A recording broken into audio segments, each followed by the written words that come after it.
Bon, je vais faire court parce que je pense que ma voix n'arrivera pas au bout. Donc j'ai vraiment le grand plaisir de vous présenter Marcel Salathé. Marcel est docteur en sciences. Il est professeur associé à l'école de, alors j'allais dire en anglais, mais School of Life Science, hein, l'école des sciences du vivant, qui est à l'EPFL, c'est-à-dire l'école Polytechnique Fédérale de Lausanne, où il dirige le laboratoire d'épidémiologie digitale. Donc on va avoir des... Ceci dit, géographiquement, il n'est pas sur le site de l'EPFL, il est au site Biotech à Genève, mais comme vous le savez, c'est deux cités très très proches l'une de l'autre. Donc Marcel est une formation en biologie fondamentale, et en particulier il était dans le groupe de Bonhoeffer à l'ETH, qui est l'autre école polytechnique en Suisse, qui est un des groupes top au niveau mondial sur l'évolution des micro-organismes et dans l'interface micro-organisme animal ou homme. Donc là, il a pris cette connaissance du monde microbien et de l'évolution, mais il est aussi extrêmement passionné par les mathématiques et l'informatique. Et il a vraiment, comme je le disais rapidement au début, été un des pionniers à développer cette épidémiologie digitale, c'est-à-dire cette approche de recueil de données sur la base en particulier des médias sociaux, mais bien d'autres systèmes dont il va nous parler, qui permet véritablement de faire de l'anticipation. Deux de ses récents papiers sont l'un sur, au fond, le vécu par l'intermédiaire d'échanges par Twitter de la tolérance des médicaments anti-VIH. Il avait fait un joli travail aussi sur l'acceptabilité du vaccin H1N1 au moment de l'épidémie de 2009-2010. Donc vous allez voir, j'avais mis par provocation dans mon titre un peu quelque chose sur la googlisation de l'épidémiologie, mais c'était vraiment pour le faire un peu bisquer. Voilà, Marcel, merci beaucoup. Merci. So thank you very much, and my apologies for speaking in English. It is true, I have a rather French name. I work now at a French-speaking university, which I heard today that together with ETH we were the most international university in the world. So that doesn't help, of course, with the language. But I hope you understand it, and I'm at the end very happy to take questions in French. I understand it now sufficiently well, I think, but I cannot give you a proper talk in French yet, but I hope this will change very soon. So this is the title of my talk. I'm going to move this hand maybe a little over here. And I could also title it Digital Epidemiology, which is really sort of a bit of a new term that is now emerging, and that I have adopted, as you can see, also for the name of my lab at EPFL, where I moved to about 1.5 years ago, after almost a decade in the US. So much of this work started with earlier work that I've done on social networks, real social networks, not the Facebook ones and the online ones, real social network when people interact with each other. And of course, we are interested in these social networks because that is essentially how viruses and bacteria and other pathogens see the world. They need to jump from one host to the next.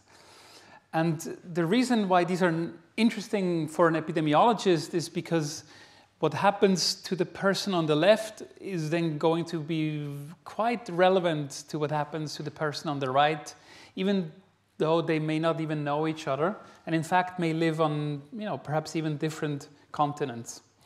And so we are all somehow connected through these social networks in curious ways. Now, when the social networks have been studied a lot in sociology and the humanities in general, from an epidemiological perspective, we take a slightly more abstract view on this, and we replace people by nodes and for a mathematical formulation, and we put an arrow or an edge between nodes when there is a contact. And then we try to map entire networks. So these are now just for people. But if you do this for, say 50,000 people or so, then you get maybe a picture like this, and this doesn't help you. But perhaps this at least helps you understand why this is sometimes called complex networks. So this is an actual population in Canada, Aboriginal population. But now we have computational tools to help us, computational and mathematical tools to help us make sense of that. And for visualization is one of those tools, so you can rearrange these nodes, not changing the structure, just rearrange them, and now you can visually see that this looks very different. And if you were, for example, now in charge of stopping the spread of a new disease in this network, I think you would now have a better understanding what you need to do. For example, there clearly seem to be, let's say, 3 large communities, and probably you want to make sure that at least it doesn't spread, the disease doesn't spread from one to the next community. But increasingly, I've also become interested in this other phenomenon where it's not only pathogens that jump from one person to the next, but of course also ideas and thoughts and worldviews. And this is something that people increasingly call social contagion. So there's also an element of contagion or infection, if you will, that is not of a biological nature, but of a social nature. And so we have often asked ourselves, how can we measure these networks? We all know they exist. We interact with multiple people each and every day, but how do we, so complex, how do we measure this? And what many have done in the past few decades is they have done small studies where they said, okay, we go into a population, let's say perhaps in a hospital or in a school. We give people a survey and they have to fill out who they interacted with. But this is very hard to do. I mean, in fact, if I asked you, who did you interact with in the past 24 hours for at least a minute or say 20 seconds, it would be very hard to do. Now we have technology. These are so-called wireless sensors, and you can put them on study participants. They can carry them around the neck, for example, and they measure the interaction between 2 people. It's a little device, sends a radio signal, sends its unique ID, and it hears other IDs nearby. And so when everyone would carry these sensors, then you could objectively measure with high precision these networks. And this is something we're doing increasingly also in hospitals. So here, for example, you see 2 doctors in a hospital in Zurich, the University Hospital in Zurich, and they have this little device there. You see this is very small. This is a Swiss franc. It's about the size of a euro. And then you put them in a little plastic holder, and then you can also attach them to beds and objects and to participants. And so we used to measure, and we continue to measure these networks. And the other thing that is interesting why we do this is we can actually also measure face-to-face interactions, which are important for diseases that are transmitted directly through droplets.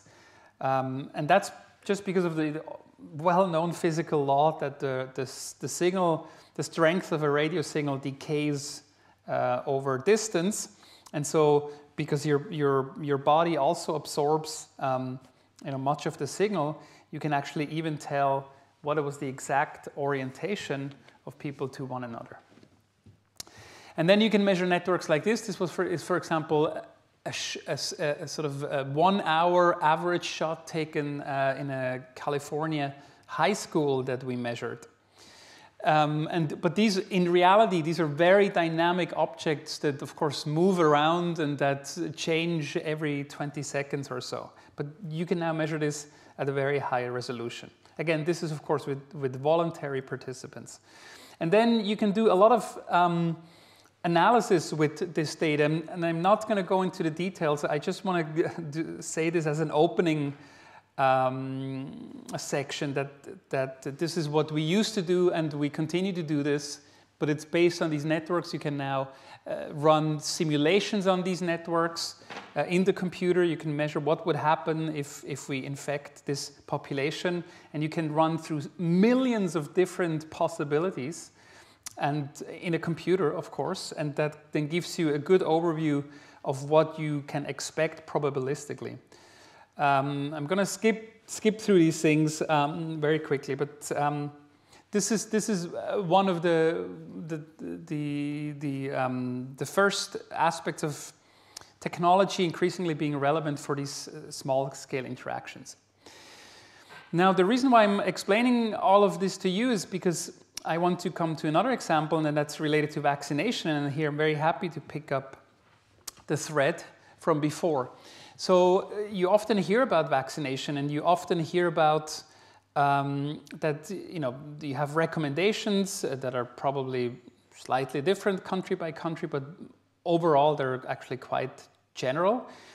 And you may have heard of this concept of herd immunity, this idea that not everybody needs to get vaccinated, that it is in principle sufficient if a fraction of the population gets vaccinated, because then everyone else who could not get vaccinated for whatever reason, perhaps because of allergies or something like that, or other diseases, they would still be protected by the herd, by everyone else. So this is called herd immunity. And in fact, there's a very simple mathematical formula that you can develop to calculate what is the fraction of people that need to get vaccinated. This has to do with how many other new cases, secondary cases, the first case causes. Measles, for example, is a very what is measles in French? Rougeole. Is a very, thank you, is a very infectious disease.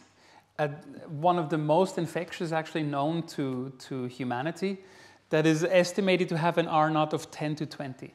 So in a population where everybody would be susceptible, not vaccinated, and you put a measles infected child in the room, 10 to 20 people will be infected because of that child. And so if you now plug this number into the other number, then you can see the recommended vaccination rate is now 90 to 95%. This is why it is generally recommended that every child gets vaccinated, which is a sort of infection, gets vaccinated against the measles. But this very much depends, now we come back to the networks, and this is why I started with the networks. This very much depends on actually who gets vaccinated and who doesn't. The assumption of many of these simple mathematical models is often that things are random. So imagine this is a population that you have recently perhaps mapped. These are people, they're connected to each other in multiple ways. Now this population receives the vaccine. Okay, 90% here. Now blue are vaccinated people and white are non-vaccinated people. And you can now maybe see here let's see if this, the concept of herd immunity, right? If this person here who is still susceptible, for some reason gets the measles, because maybe she leaves, goes to a country where there's a lot of measles, gets infected, comes back, then the rest is still protected because there are all these people around that are vaccinated, and so the disease cannot actually propagate. Now, if you have all this data, you can actually precisely say what would be the worst case. The worst case would be this subnetwork. If one of those people got infected, then you would have, maybe 10 or so people infected. Now, what I'm going to do is I'm going to reshuffle this a little bit. Still the exact same population, exact same vaccination coverage, but you can already see that we have a problem down here. There are a lot of people that are not vaccinated, and they're very close to each other. And so when the disease comes in here, it will very quickly spread through this cluster. But in fact, there's something even worse going on, namely that this is now the worst possible outbreak. And you can see that this is now roughly an order of magnitude larger. And this is in fact what we observe increasingly when we hear about these outbreaks in populations that seem to have high enough vaccination rates. That increasingly the population is subdivided and clustered in populations who prefer to vaccinate and in populations who prefer not to vaccinate. And this becomes a real problem from a public health perspective. So here, for example, is the state of Washington. So this is on the west side, northwest side of America. Here somewhere would be Seattle. And these are the rates of children who are not vaccinated for at least one childhood disease. And in America, the system is such that as a child, you cannot go to school. You're not allowed into public school unless you have all your vaccines. But if there is some reason that you cannot get the vaccine, you can get exempted, you can get an exemption. This can be for medical reasons, but it is mostly actually for non-medical reasons, such as religion or other reasons. And you can see here, the rates here are quite dramatically different. Here's 1%, but here is over 26%. And so when H1N1 came around, this pandemic flu that caused a lot of concern about 8 years ago, we were worried, like a lot of people were worried, and the community was quickly developing a vaccine, but it wasn't clear whether the population would actually like this vaccine, and you may maybe remember what you thought to yourself, that you thought at this time this is completely useless, this is an artificial panic, or whether you thought, I really want to get this vaccine as soon as it's out. And you can imagine that in the population there were different opinions on this. So what we did at this time, because at this time I was in California, I was in fact at Stanford, so I was kind of at the heart of Silicon Valley, and so I was somewhat infected, I guess, if you will, by this new social media craze that started spreading there. And Twitter is one of those services that you may now know. I think now almost everyone knows it because a certain president in a certain country uses it quite effectively to communicate. But 9 years ago, 8 years ago, you can imagine it was not yet very popular, but it was popular enough, at least in the US. And so Twitter is a so-called microblogging platform. So you create short messages, maximum 140 characters, and then you submit them and they get published. They are public data at that point. And people who follow you on Twitter will see this on their screen. And so here are a few examples. You know, everyone is now on Twitter. Well, not everyone, but a lot of people and a lot of organizations. CDC, which is the federal government's public health institute, the WHO, of course, now actually first announces news on Twitter before they put it on their website. Then there are people, there are celebrities, there are doctors, and there are so-called bots as well. These are programs that are actually increasingly a problem on these social network platforms.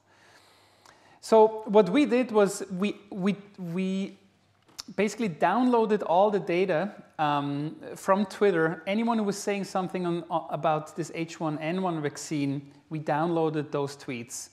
And again, we could do this because it was public data. You could have done it. Everyone could have done it. It's public data.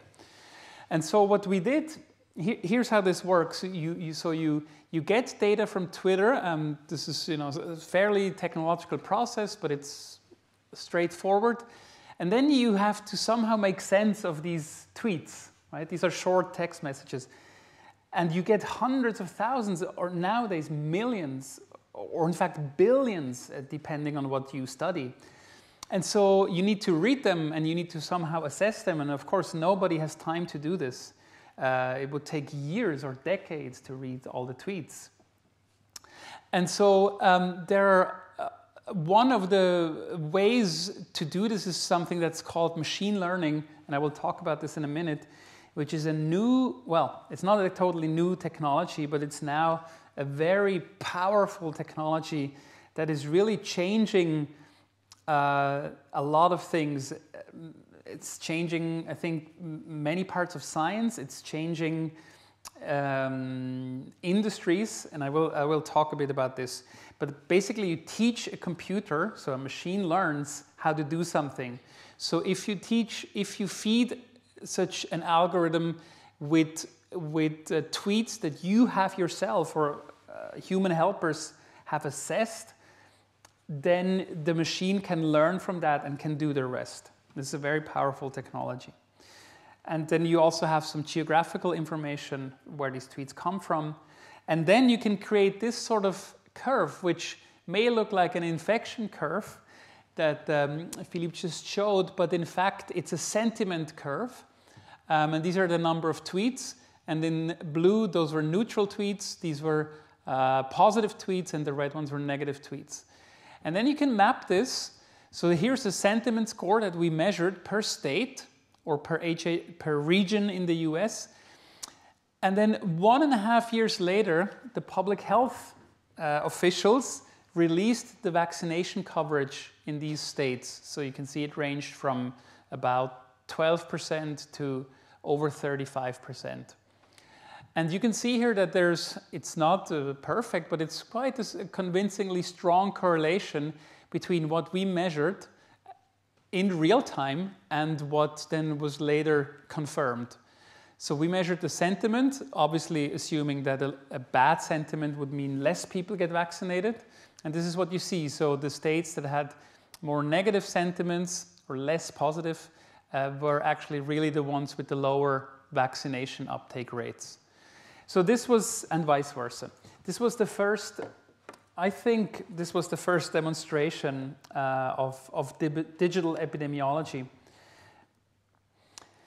So let's take a step back. What does this mean then? What is digital epidemiology? You know very well what epidemiology is. It's the study of the patterns and causes and effects of the health in a population.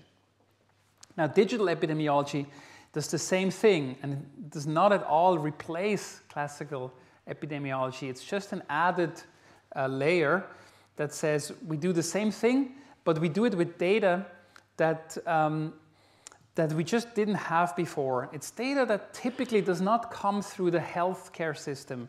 It doesn't come from doctors. It doesn't come from hospitals. It comes from things like Twitter that were never built for health purposes.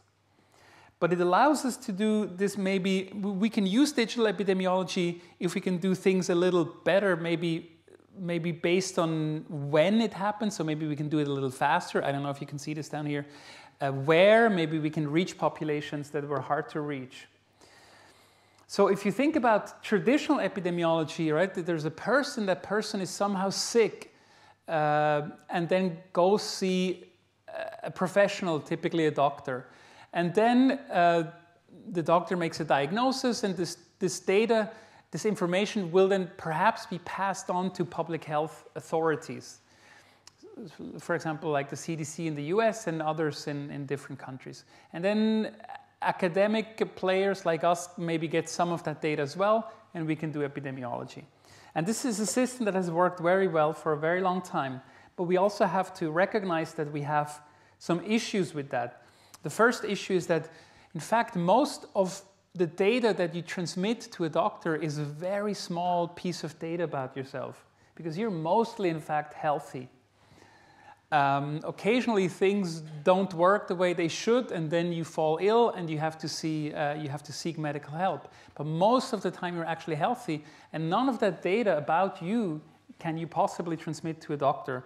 And if I assume in France, it's the same like everywhere in the world. It's harder and harder to actually get decent time with a doctor, because everyone is under enormous time pressures. The second problem is that we have to accept that in many countries in the world, this person does not exist, because there is no good healthcare system. And so, of course, the whole thing breaks down. And the third problem that we have is that even when you consider this data that you transmit to the doctor, actually only a fraction will make it out of that doctor's office. So here's a little dot that then eventually makes it here at the end. So it's almost a bit of a bandwidth problem, a throughput problem.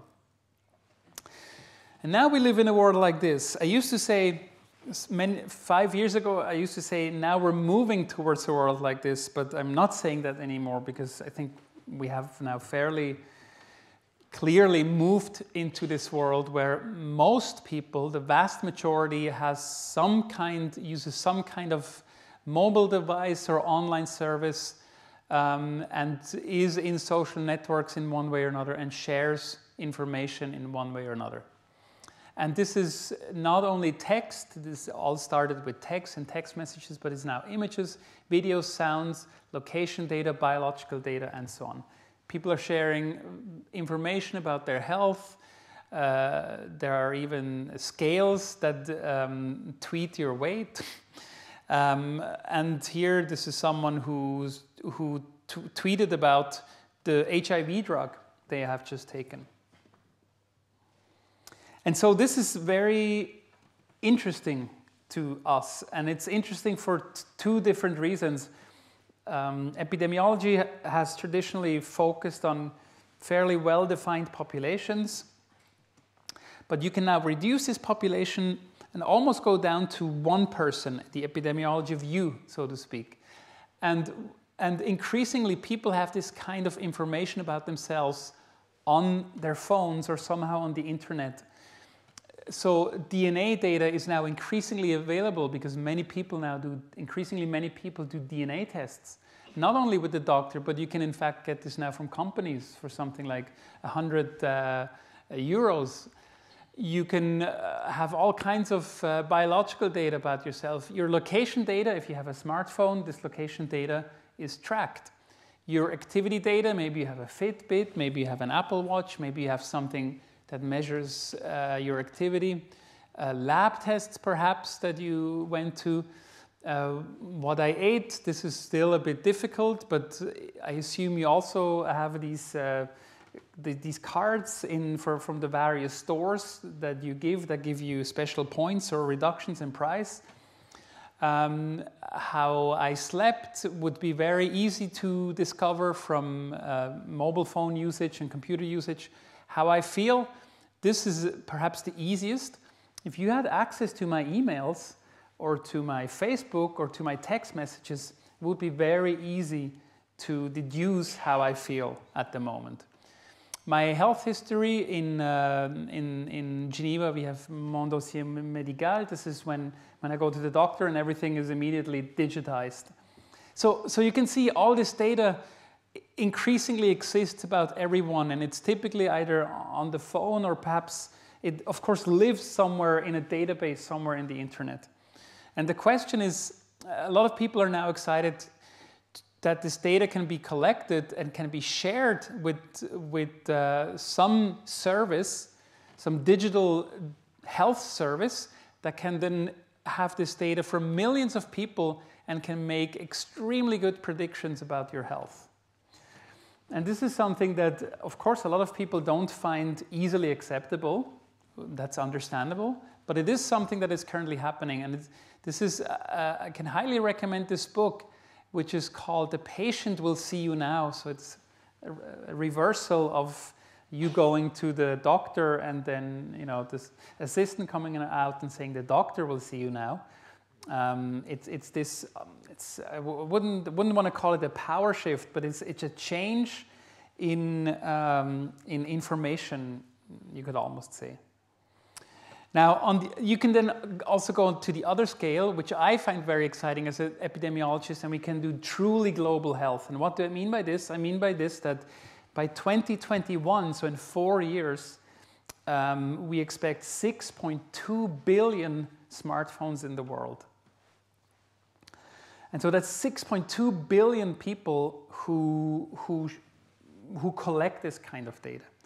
And that means we have possibly now access to this kind of data. And it's also interesting, often in Europe or in the US, when I speak about this topic, then I always get this question where somebody says, I don't think this is realistic because I don't have such a phone. Or, I have friends who don't have smartphones. And, this is of course true. There's always a fraction that doesn't have a certain technology. But we need to understand that not having a smartphone is a real luxury for us, okay? Because we have many services. We live here in Switzerland, in France, in the US, in these countries where we have infrastructure. You don't need a smartphone. You can go to a doctor. We can exchange cash. All these things, you can call a taxi without a smartphone. It's not a problem. We have infrastructure that we built in the last century that you can now use without a smartphone. But in many countries in the world, that is not true. There is no safe way to exchange money. There are no safe banking systems. Phone is the only way to safely transmit money, for example. And this is true for many services, including health services. So never forget that not having a smartphone is to some extent a sign of luxury. This is driven by this uptake. This is phone, smartphones. You can see this curve. This is 2008, 9, 10, 11, 12, up to 15. You can see this is unbelievable. I mean, it's exponential, and that's why we say, okay, in about 5 years we're at the stage where everyone has a smartphone. Everyone already has a phone. There are now more phones in the world than people, but these are not smartphones. Smartphones is now about half of the population. Of course, this is not equally distributed in the world. It is still true that in places like Africa and other places with the least developed countries, this is still relatively low, but it is very, very rapidly growing. And by the way, this is of course also the reason why when we see these pictures from refugees coming in, for example, from Syria, and they have nothing, but they have a smartphone, and then some people say, well, look at these people, they even have a smartphone, what a luxury. That's I think, a very wrong way to think about it, because the smartphone is really the only way for them to get any kind of service whatsoever. And now most of the traffic on the internet, I don't know how you use the internet, but most of the traffic on the internet now goes through mobile phones. This was in 2015. The majority now of traffic goes through mobile phones, not through laptops or desktop computers anymore. And many in this room are old enough to remember the computer revolution, the personal computer revolution. This was this relatively flat curve here. This is the PC revolution, number of units sold. And this is phones, and this is only Android and iPhones. So you can see both the magnitude and the speed at which this happened is just unparalleled in history. Never has a technology been adopted quicker and by more people in the world than the smartphone. And so we can obviously we can use this to our benefit. So I'm showing you here 4 examples of digital epidemiology that I quite like. 2 are from my own lab. This I don't need to show you anymore, I've already shown you. And 2 are from other labs, but doesn't matter, they're great examples. Here, for example, someone tracked a cholera outbreak in Senegal using mobile phone data. And it turned out that none of the traditional models could capture this outbreak. Why? Because this outbreak was very largely driven by religious congregations. And the classical models don't have these, very rare but important events in there. But when you have mobile phone data, of course, you know exactly how people move. And so this was a great demonstration that was published in PNAS that's shown that with the mobile phone data, you were able to model this perfectly. Without the mobile phone data, you would miss this outbreak. Here is another example predicting the flu, or at least measuring the flu based on Wikipedia data. This is something like Google Flu Trends. You may have heard of Google Flu Trends. This was a thing that was famous a few years ago. When you start to feel sick, perhaps you have the flu or any respiratory illness or anything really, I'm sure many in this room will go and search the internet for symptoms. In fact, Google tells us that now between 10 and 20% of all searches worldwide are health related. And so Google said, well, we get these searches all the time, sick, pain in the throat, cough, fever. And so they built an algorithm that takes this data and maps it to flu dynamics. But then later the system was shut down, and I'll tell you in a minute why. But often when you search something on Google, Wikipedia is one of the first pages that comes up. So you click on Wikipedia. Now the fact that you clicked on Wikipedia is actually public data. It's not you. You're not identifiable, but you can see Wikipedia provides these statistics per hour on a relatively low resolution spatial geographic scale. And so this was shown, the clicks to, for example, the flu page were shown to correlate extremely well to flu in the population. Here's another example. This is pharmacovigilance. So this idea that you develop drugs, you test them, of course, as much as you can as a pharmaceutical company, or as much as you have to, and then you put it on the market. And then people start using the drugs. And some drugs will have side effects that you were not able, for one or another reason, were not able to detect in your clinical trials. And so these side effects can be weak, they can be strong. They will be reported in the traditional system, they will be reported back to doctors, right? You go to your doctor and you say, whenever I take this drug, I don't feel well. Perhaps you don't do it. But some people do it, and then eventually, again, this information slowly makes it through the system. And eventually, after 5 years, we find, okay, this drug has a very bad side effect. We need to remove it from the market. Now, people share this information. They again search for symptoms. They maybe go to forums. They post this publicly, or they tweet, or Facebook, or what have you. And so this information is available more or less in real time. So here we did a study that looks at HIV drugs. And we took this example because we really wanted to test a hard case. HIV is, of course, AIDS is still something that has, unfortunately, a negative connotation. It's not something that people like to talk about very openly. And so admitting that you take HIV drugs is really something, of course, that you wouldn't expect a lot of people to do. But some people do it. And you can then create a profile of these drugs based on what people said on Twitter. And then you can bring these graphs to HIV doctors, which we did here. In fact, this was a collaboration with an HIV doctor in Lausanne.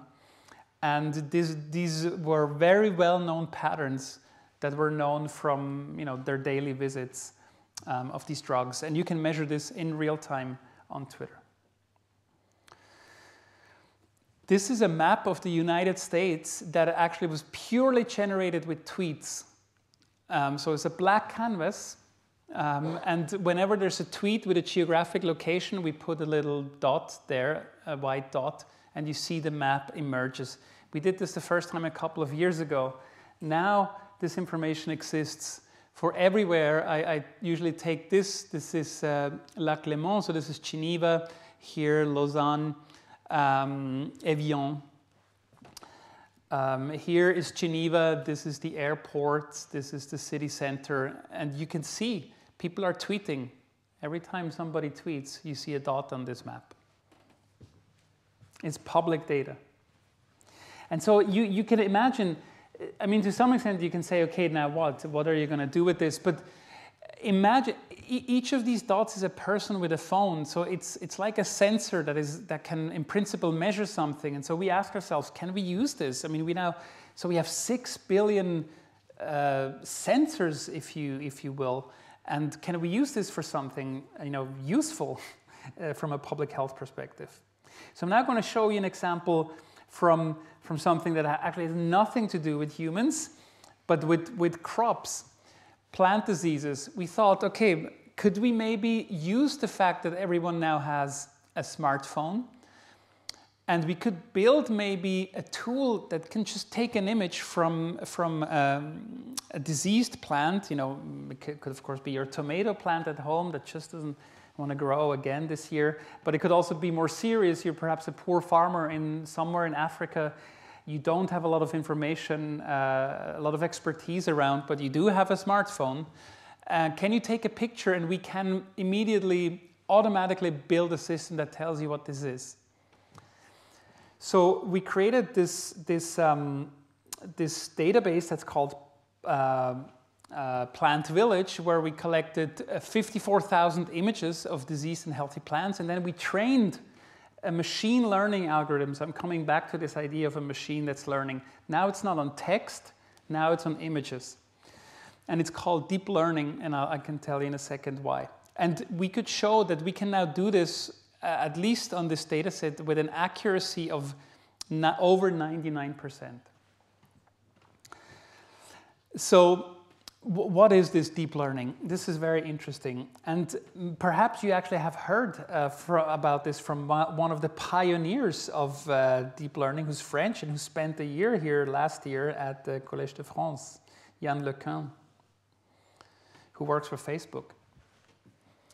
So deep learning is a somewhat simple idea. It's a bit based on how our brain works, but not really.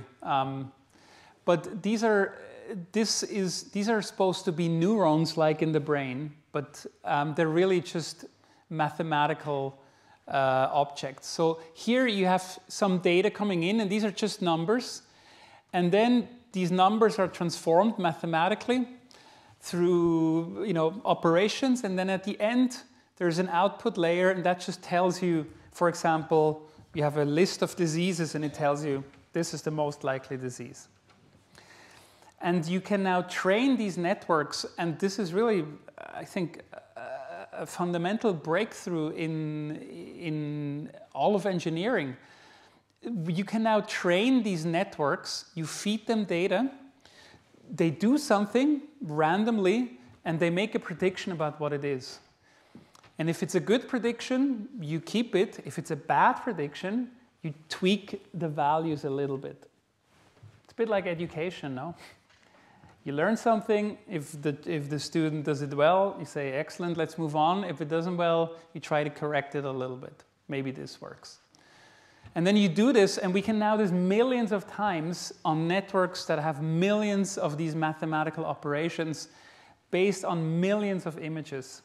And suddenly, these networks are able to predict things that we weren't able to teach computers. Suddenly, you can teach an algorithm to detect a plant disease from an image that it has never seen before.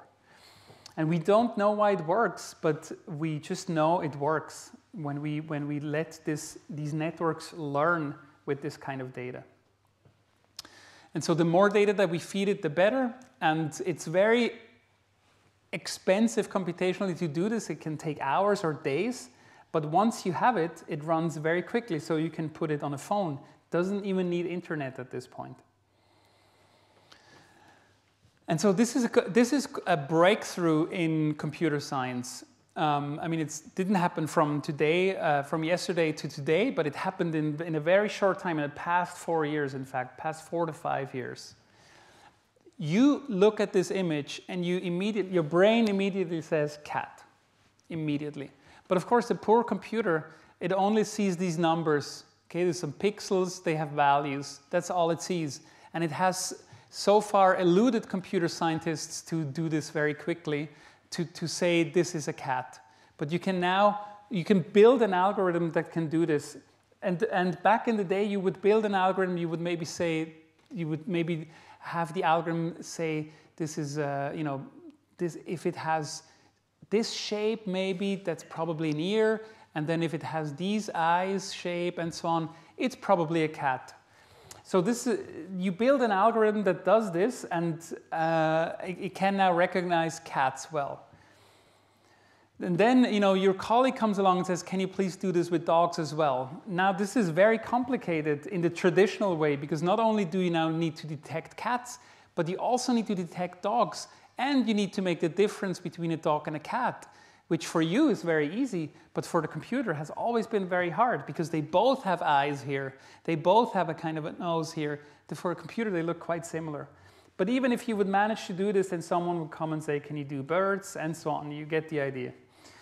And so researchers publish these enormous data sets of images, and the community started to build algorithms around this new deep learning idea. Well, the idea itself is not new, but the way it was implemented. And suddenly the error completely collapsed in 4 years. And in fact, last year, or now I have to say 2 years ago, the first algorithm was proposed that was better than a human. Better than a human to make a prediction of an image. And when we think this, and the same idea now applies to everything. So when you think about plant diseases, you look at the literature in plant diseases, all these algorithms that were painstakingly built the way you would detect a cat or a dog or birds, they could only focus on one disease in one plant. And now this deep learning comes along, we just feed it 14 crops, 26 diseases, 38 classes. The computer doesn't understand at all what it does, but it does this with an accuracy that is unparalleled, 99% accuracy. And it's these deep, and the reason this is called deep learning is because these networks, which are abstracted here, are now very deeply layered. And you can train these networks, and you can see very quickly they reach the maximum they can do, and here this was about 99%. So this is traditional machine learning versus this deep learning. We can now do this on in fact, if we had the images, we could do it on hundreds of species. We could do it on many, many different diseases. We actually want to get to a system where we can just do it on all the diseases that exist that can be classified by images alone. The reason why we want to do this, now I'm going back, is we want to put this on the phone. Because if we can put this on the phone, and we're doing this right now, then we can give it for free to everyone in the world, and suddenly all these dots that you saw on the map are now actually sensors. So people will go and take a picture because they say, okay, this plant is diseased. I'm going to take a picture. The algorithm says it's X. Now at the same time, we immediately get real-time information that there is here a plant that is diseased with this kind of disease. That's really the big vision here. And what we're doing now with plants can be extended to almost anything. In fact, just last week, a letter was published in Nature by Stanford computer scientists and dermatologists who developed the same kind of algorithm. So it's this deep learning network, trained it on 129,450 clinical images of 2,000 different skin diseases. And they trained this algorithm, and at the end, the algorithm performed as well as the Stanford dermatologist. And so this is a bit of a game changer. You can imagine that this makes a lot of people a lot of people are excited about this, and a lot of people are nervous about this, because it sort of goes to this broader question of, well, if a computer can do what a doctor can do, then where does this lead to? Okay, so now in the interest of time, I will go through the rest very quickly in the next 5 minutes. I can only tell you that we are now using this kind of technology in many different domains. This is, in fact, slides in French here. So I took this from the Swiss government. We now very opportunistically, if you will, ask ourselves, where can we use this technology in an efficient way? And I think so-called non-communicable diseases are an enormously interesting area because a lot of premature deaths and diseases are due to these so-called non-communicable diseases. You can see that in Switzerland, I'm pretty sure these stats are pretty much exactly the same in France. For women, it's a large part cancer, for men too, but then there are the cardiovascular diseases, diabetes now increasingly, and then of course accidents and other causes. By the way, this which one is accidents? This part, 26%. This is why I keep saying the self-driving car, it will be the biggest public health breakthrough in the next 10 years. So people suffer from all of these diseases, and it's very clear to almost anyone that a lot of it has to do with nutrition.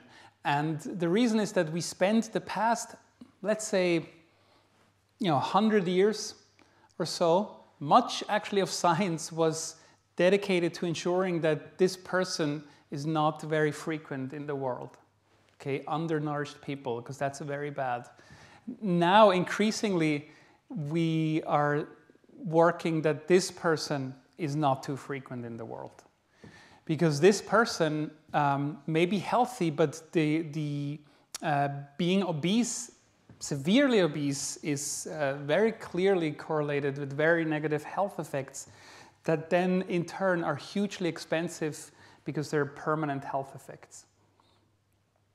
So we're building databases of food products that people can then easily track. I'm going to skip over this, but I want you to know that we're in fact now building the exact same technology that I showed you with the skin cancer or the plant diseases, where you take images of your food and then the algorithm will immediately recognize what it is.